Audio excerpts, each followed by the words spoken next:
Hi everyone, and thanks for joining us at the Product Marketing Festival. Before we start this session, we just wanted to give a big shout out to all of our sponsors, partners, and festival attendees for helping us make this happen. Don't forget to check out our AMA site, both during and after the festival. We've got lots of speakers taking questions after their talks. Enjoy the session. Your customers are your best spokespeople, so you want to make sure your prospects hear what they have to say. After all, trusted endorsements can drive faster sales cycles and boost marketing conversions, which helps you unlock faster growth. But when it comes to going on the record, even your best customers can go silent, and who can blame them? Partnering on case studies is time-consuming, and it's painful to work through the legal approvals often required. Luckily, there's another way. With Tech Validate by SurveyMonkey, you can easily capture feedback from satisfied customers and transform it into powerful content, like verified case studies, testimonials, and reviews. Want charts that show ROI, cost savings, or competitive differentiation? You got it. With our platform, you'll quickly build an arsenal of highly targeted social proof points, segmented by industry, company size, or buyer persona.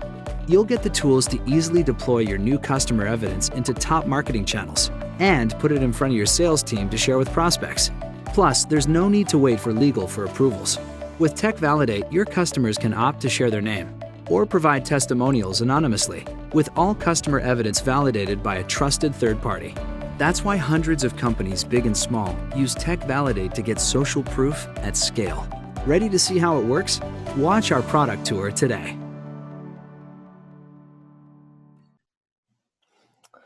Hello, Product Marketing Festival. I am so excited to be with you. And thank you for taking the time today to attend this session. I am Jeffrey Vosell, the Director of Product Marketing at Iterable. And I just want to take a moment to begin here to acknowledge what's happening in the broader world is just horrific, and I wanted to have this background here because I think it's super important that, as product marketers, as individuals, as we think about being inclusive and sharing our message out to the broader world right now, we have a real opportunity to kind of lead the way, so to speak, there. I will stop it at that, but just wanted to say that, and super excited that you're here, and thank you for joining this session. So let's jump right in. So Tom Brady, now former New England quarterback, which still kind of breaks my heart a little bit. I am located in the Boston area, just a bit north of Boston. Is one of the best. He's been to, I think it's 9 Super Bowls, won 6, and all of his career kind of stats speak for themselves. And I don't need to kind of prove them out to you, so to speak. But really, the foundation of that really comes in all of the work that he does, all of the pre-work that he does before those games, studying game film. His dedication to practice, his home workouts, his diet and kind of eating habits, all of those things, ultimately results in peak performance within games, and hopefully kind of really winning some of those games. And I think it's pretty similar for product marketers. There's a lot of these foundational materials that we will put together dozens or hundreds or maybe even thousands of times throughout our careers. And it comes back to kind of reps and sets throughout a lot of these materials. And so I want to start there as we start our conversation about how to quarterback a product launch as a product marketer. First, it really all needs to start with market and buyer research. The foundation of your strategy has to be rooted in this research, and this is where we as product marketers unlock a ton of value. And a lot of other groups within the company, such as sales, talking to your prospects, and your product team talking to existing customers, can get really close to them. This is where we can really unlock a ton of value and get really close to the market as well. And so I was just at HubSpot before coming to Iterable, And I'm going to talk about a few key deliverables that the product marketing team delivers there, and that I foresee this being important to all product marketers, which are, number one, a total addressable market. And some sense of what is the market size, what can we realistically capture with this new product. I wouldn't produce a total addressable market for every launch. For a large scale launch, which we'll talk about launch sizing in just a few moments here, you should absolutely be doing this though. You should have buyer personas, or maybe an ideal customer profile or ideal company profile that you're rolling out as well. In other words, who should your sales team be talking to and be prioritizing, and how should they be talking to them is massively important. And then I'm a fan of a great 2x2 matrix of any flavor or variety. But in this particular case, I think a competitive matrix can be super helpful, because it can really visualize where you fit into the market versus where some of your competitors fit into the market. And I think it can really help with this next piece, which is positioning.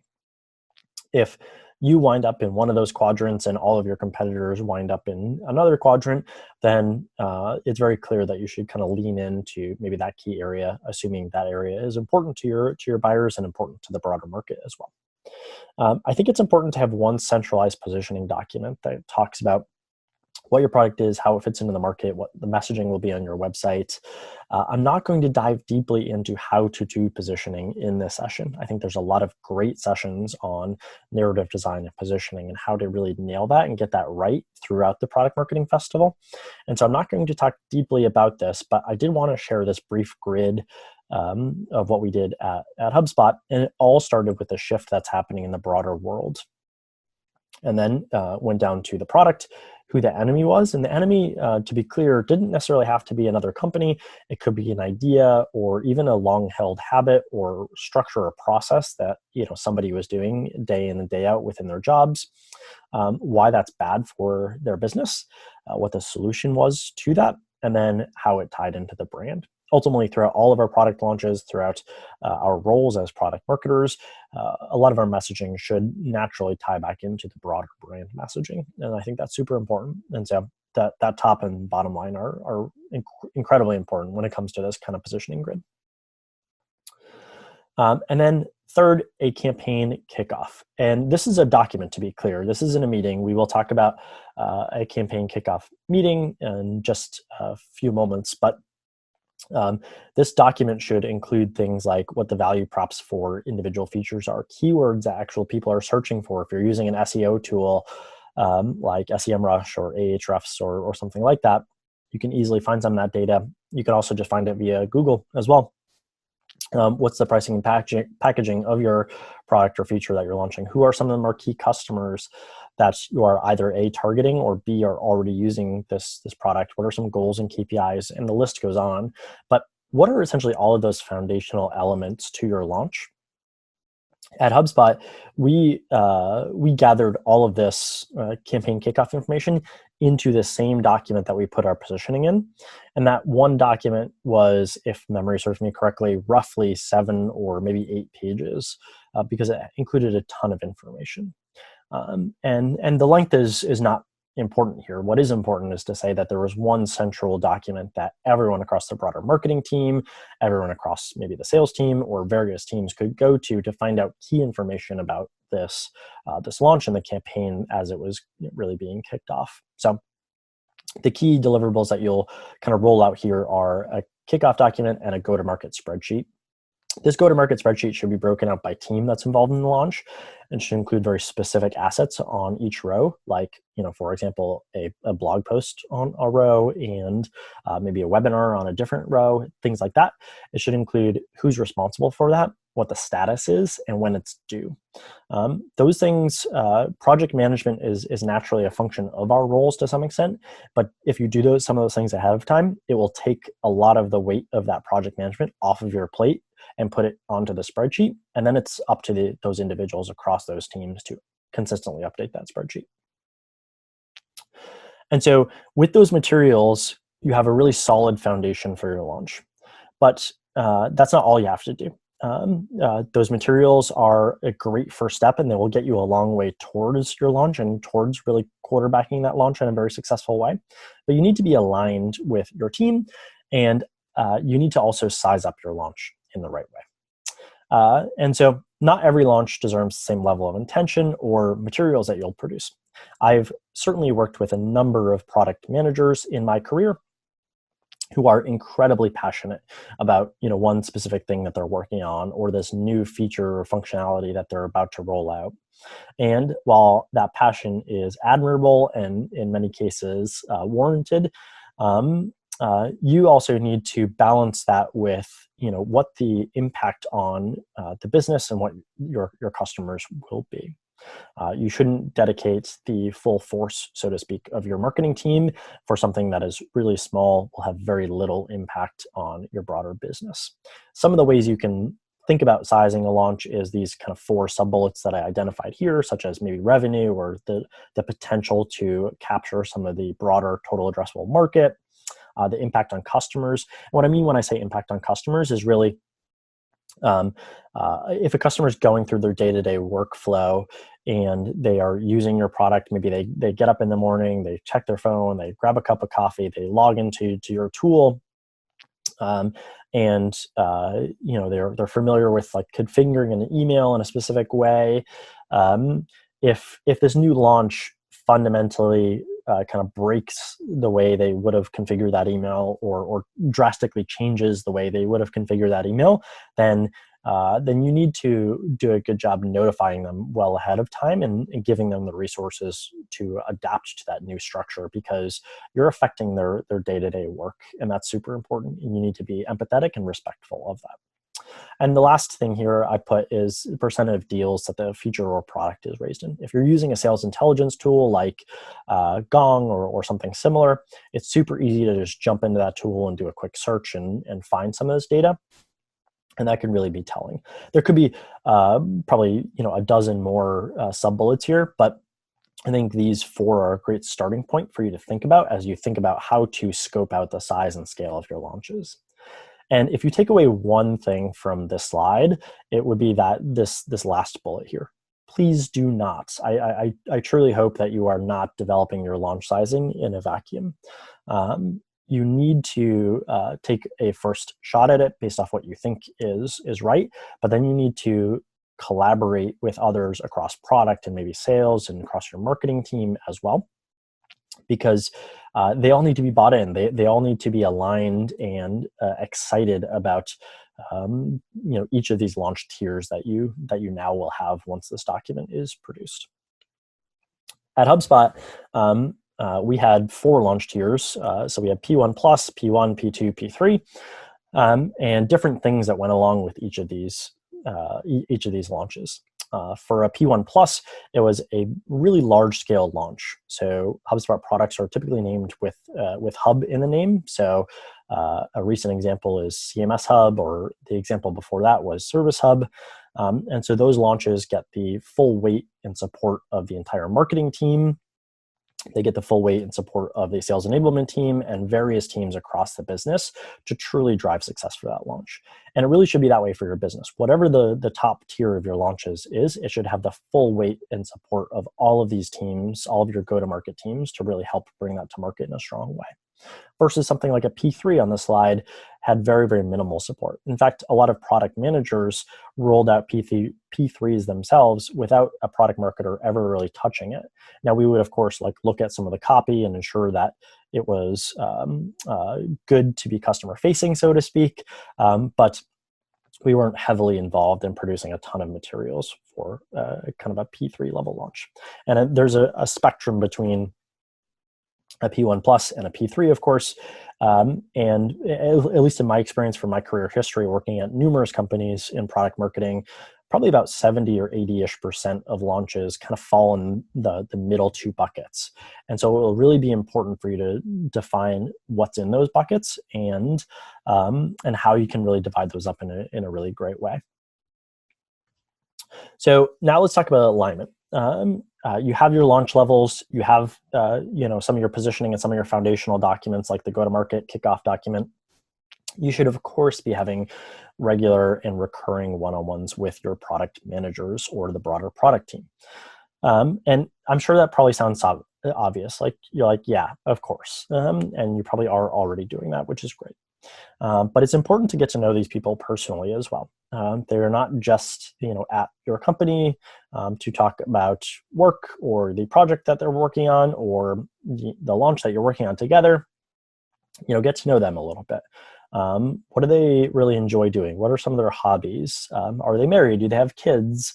Whatever the case may be, figure out what they're passionate about. See what are some of those passions that maybe you share, and talk about those a little bit. That will help form a deeper relationship, a deeper bond that ultimately will make your launches better, because you will get information that maybe you wouldn't have if not for that relationship.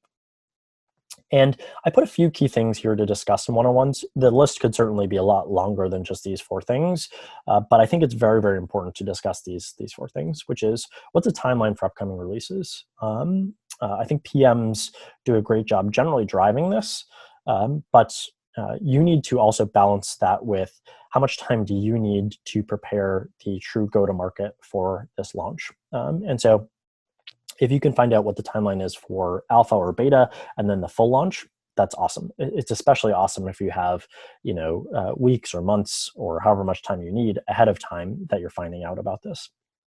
What are the roles and responsibilities? So this will differ per company. There's no perfect structure that will work for every single company and for every single person that may listen to this. But there is certainly some overlap and some gray area between product managers and product marketing managers. And so think about, what that should look like. At HubSpot, for example, some of the product managers are responsible for some of the pricing and packaging and how things will roll out and which tier they will roll into. And so they will produce a feature matrix, for example. So I mentioned CMS Hub just a few minutes ago.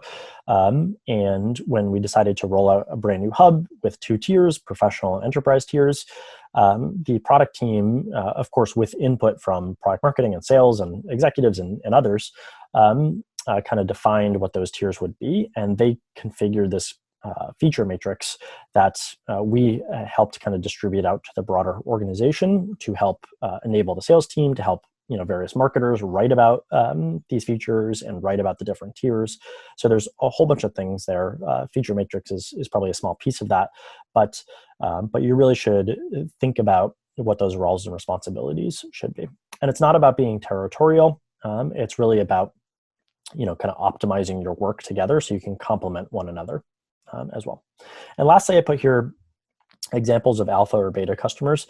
The sooner you can get a customer into a product or using your new feature or product, the better off you will be.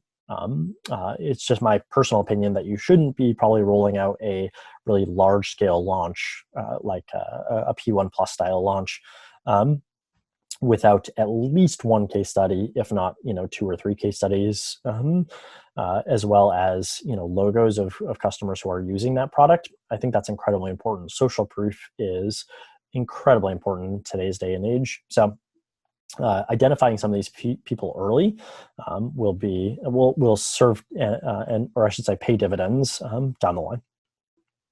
The next team that you really need to have great alignment with is your broader marketing team. So your marketing team needs to get bought into the larger style launches that you have. And when you develop that launch sizing, so P1 Plus, P1, et cetera, you should also join that together with a set of baseline activities. In other words, what activities is your marketing team going to do for each launch tier? So are you going to produce a blog post and a product video and a product page and partner training and a sales training and all of these various things? I mean, the list is endless, right? But what are you going to do for each of those launch tiers? And regardless of how you tier it, whether it's t-shirt size or numbers or something else, you don't need to do all of those things for a really small scale launch as much as you certainly do for a very large scale launch. And that's why getting that buy-in from other groups is incredibly important, because once you have that baseline set of activities, once you have the launch tiering, you suddenly have this great process throughout the organization that you and the product team are working on a launch. You agree that it's a P2, let's just say, and you have this standard set of activities that you can do. And again, I want to be clear that this isn't cookie cutter. This is just a starting point for your launch, that you know what you can do for the launch versus what is, only can be done for the launch. So I just want to make that clear. As far as groups that you should work with, demand generation is, of course, incredibly important. Our launches, to a large extent, can be revenue-driving activities. And so when they are, you really need to work very closely with your demand generation team. Think about ways that the pain points that your product is solving for can tie out to the broader marketplace without being centered solely around your product, right? And work with the demand generation team around that. Direct mail lately has been incredibly successful. Webinars, virtual events, especially in day and age where we are all in quarantine right now, is certainly kind of one lever there, but there are so many levers that you can kind of pull and talk about with your demand generation team that this is important. For your customer marketing team, they're going to be curious about a lot of things. They're going to be curious about, does this impact existing customers' contracts? Does this change existing functionality that they have? Is there a cross-sell or upsell opportunity? Is this an add-on that they can add to an existing product that they have? Do we need to notify the entire customer base? Is this a small segment of the customer base? Legally speaking, do we need to notify, our customers? And if so, does that need to be a transactional email versus kind of a standard marketing email? And all of those questions that I just kind of listed off are a subset of probably the questions that your customer marketing team will ask for you. If you prepare some of those foundational documents that I mentioned ahead of time, the campaign kickoff, the launch tiering, the positioning, you should have answers to a lot of those questions. Maybe not all, but you should have answers to a lot of those questions ahead of time, and you won't need to kind of scramble last minute to find answers to these. And you'll be better set up for success when you go to customer marketing and talk about the thing that you're launching or the new feature or product that you're launching. Now I want to talk about partner marketing as well as social and content marketing. Partner marketing is really an untapped resource, I think, for a lot of product marketers. I think, frankly, we could dedicate an entire session just on this topic and how to do it really well. And if you work with other technology partners, other companies, or maybe some agencies like a PR agency or a web agency, consider how you can go to market together with them and what's in it for them. Is it lead sharing? Is it usage of both of your tools? Is it sales of both of your tools and packaging those together to some extent? And consider what the kind of story between those can look like. Because if you're going to market with especially a broader company like maybe Slack or something like that, then they have an incredibly broad reach, incredible customer base. And so think about ways that you can do kind of co-marketing right together. If you're going to market with other agencies, like service-driven agencies like PR or maybe website design or things like that, consider how you can go to market with them too, and how they can maybe write on your blog or consider things like that to really get the word out about your launch as well. And for social and content marketing, I put a few questions here because I think it's important to focus in on your story and your narrative here, more so even than just your product. Now don't get me wrong, both are incredibly important, but you want to balance those, right? If you just share your product page out on Twitter, you're probably not going to get a ton of engagement from that, versus if you share more story-driven format through maybe audio or video or short headlines, things like that, you will naturally generate more engagement. You can certainly drive those folks back to maybe blog content or back to your product page, but just directly sharing your product page may not have the desired results. And so I think these three questions can help you identify how to work with those folks and how to align with your team on the social and content marketing team. And of course, it doesn't stop with just product or marketing. You need to align with sales as well as services and support. For sales, I think a lot of times product marketers wait until they have something relatively polished, or it feels like it's maybe perfect to some extent. I think that's actually that's waiting too long. I think what I would do is, if your company is at a size or scale where you have a sales enablement team, pull in a few of those folks, or pull in one of those folks early on in the process. Have them get a demo of the product, whether it's from the PM or yourself, and share with them where your positioning, where your messaging and narrative is at that point, because they can give feedback, right? They're maybe demoing the product day in and day out, and they can give you really great feedback and points to think about very early on. And then talk about different enablement resources that they will need to really find success in pitching this product, whether that's battle cards or pitch decks or whatever the case may be. Talk about various things that you can enable them with to ensure that they find success. I think just as important is enabling services and support. They are getting questions day in and day out from customers about, does your product do this? Or hey, I wanted to use your product in this way, and I'm not quite sure if I can do that. All of those various questions, your customer support and customer success team are really the front line for. And so if you bring them in early and effectively let them just ask a ton of questions of you, give them a little bit of context about what the new product is, and then just let them ask questions of you, and maybe the PM, have the PM with you as well. That can really uncover a lot of things that maybe you didn't think about in your narrative or your positioning or your launch plan, or maybe the product manager didn't think about as well from their side of things. So my recommendation is get all those questions on the table super early, think about them, and then create like an FAQ document based off everything that you've heard, not only in that meeting, but the meeting with sales and other meetings that you've had as well leading up to that point. And then publish that document internally, because it's likely that executives or others throughout the organization will have questions as well. And that can really help bring everybody on the same page. I would be remiss to have a session about quarterbacking a product launch without talking about how to communicate up. And whether you are a junior product marketer or a director of product marketing, or anywhere in between, communicating up is incredibly important to not only your career, but the success of your launch as well.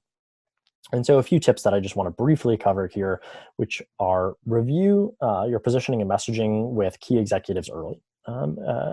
If you're at a size company, or just even if you're at a company where executives like being involved in the process, this will be incredibly important. At HubSpot, company I was just at, we went through a positioning process where the first, the product marketing team would kind of review it, and then the marketing executives would review it, and then even the founders of the company would review it. And that was a great thing to be totally candid, because we got really great feedback in each of those sessions where we really refined and honed our positioning and our narrative and our story. So if you're at a company where maybe the founders really like to be involved, then don't shy away from involving them. Get them involved early, because the earlier you get that feedback, the more you will mitigate last-minute changes to your launch plan and to your launch messaging, which can have a pretty wide downstream impact across a lot of various teams. And if your executive team learns in different ways, or likes seeing materials in different ways versus just maybe text on the slide, then consider like mocking that up in different ways. For example, at HubSpot, we really liked mocking up things in kind of a web page format, because it visually brought it to life to a large extent, and it visually showed, here's what this is going to really look like. So consider different ways that your executives want to receive those materials. You should send a weekly or maybe bi-weekly email this should go to the whole go-to-market team, as well as some of the executives who are really bought into this launch. That email should include a stoplight chart. In other words, what is done or for the launch, like what % of materials are done for the launch, what is in progress, what percentage of materials are in progress, and then what % of materials are maybe blocked or not yet started. So if you even just have those 3 buckets, that will bring a lot of transparency throughout the entire project. And if you're sending that to the entire go-to-market team, as well as the executives. That will go a long way to really helping you stay on track and clear out roadblocks as well. And as you get closer to the launch, we'll talk about this in a slide in a few minutes, but as you get closer to the launch, you should be having regular and recurring kind of go-to-market team meetings that you should naturally pull executives into as well. All right, so we've talked about the foundational materials on kind of one hand. We've talked about aligning with teams, which is kind of the second piece of that. And now, as the quarterback of this launch, how are you going to execute that strategy? Let's talk about a few key ways of doing that. The first is when you kick off the go-to-market effort, you should get the entire go-to-market team in one meeting that you, as the product marketer, lead. And by the way, just to be clear, when I say go-to-market team, what I'm really referring to is the people that you should kind of have in this meeting are obviously yourself. You should be leading the meeting. You should have the product manager in that meeting, or if this feature or product rollout encompasses multiple PMs, then pull them all in to that. I mean, you don't necessarily want a team of 10 PMs in that meeting, and so if it's that large, then maybe define a few people who can kind of speak for the group. But if it's a smaller group, then pull those one or two individuals in.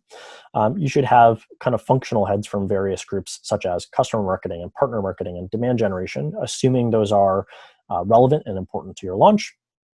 You should have somebody from sales enablement or services or success enablement in your group as well. If your company is at a size or scale where you don't have those enablement functions yet, maybe talk to a rep or two or a CSM or two and ask for their help being kind of the figurehead for their group for this launch, and pull them into those meetings. Ask for essentially an hour of their time per week to really help you kind of align around that. And in this very first meeting, what you should go over is, what is the product? And give the PM some kind of airtime, so to speak here. Let them present what the product is, why they're developing it, and then you should jump in with who's a target customer, what's the positioning, what's some of the pricing and packaging breakdown. Share any of that user or market or customer research that you've done so far. This is incredibly important because it'll get everyone on the same page. And if you have launch goals figured out at this point, then definitely share those. This will help kind of bring everyone together onto the same page. You should naturally establish a regular cadence of these meetings.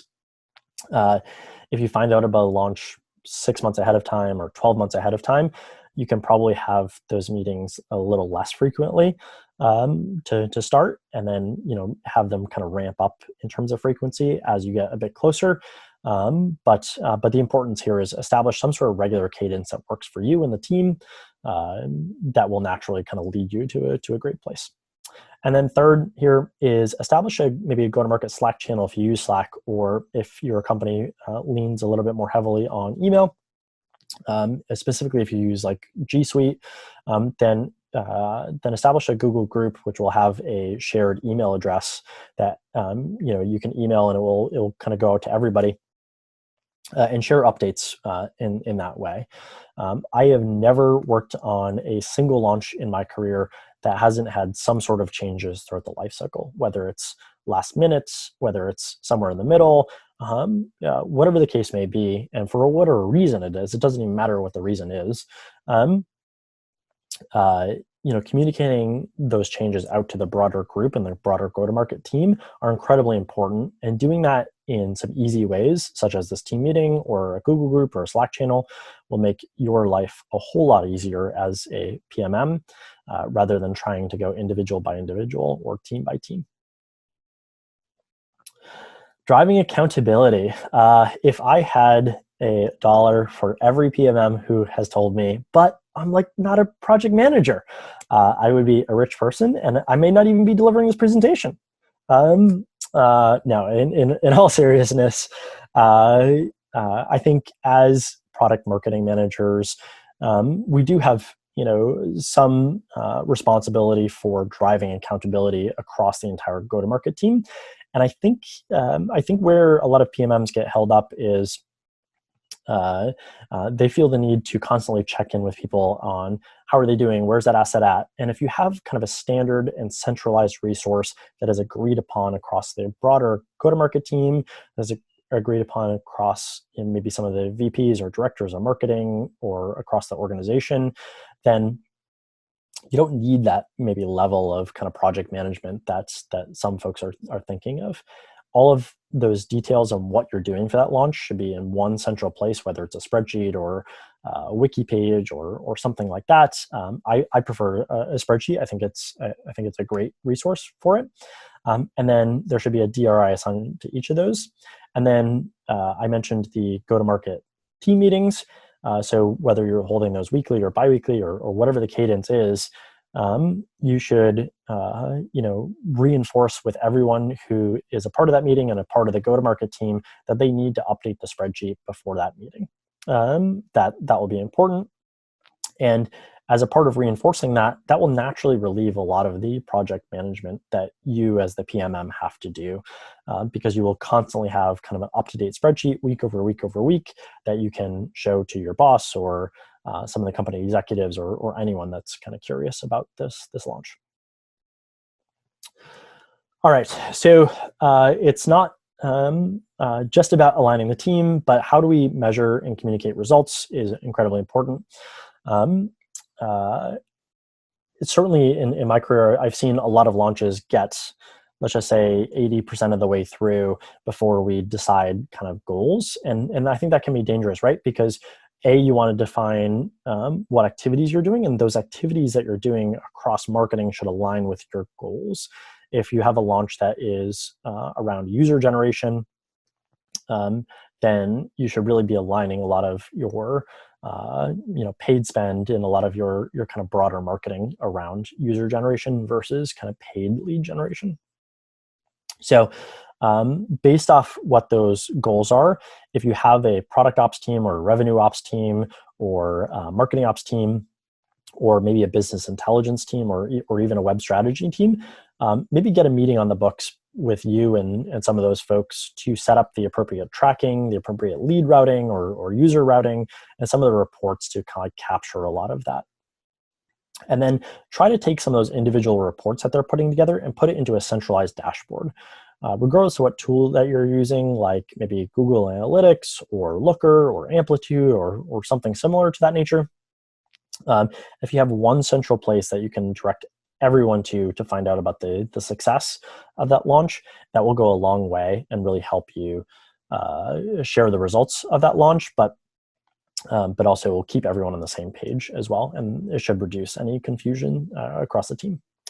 For your largest launches that you have, so whatever the top of that scale is for you, I would recommend communicating on a cadence of day of launch.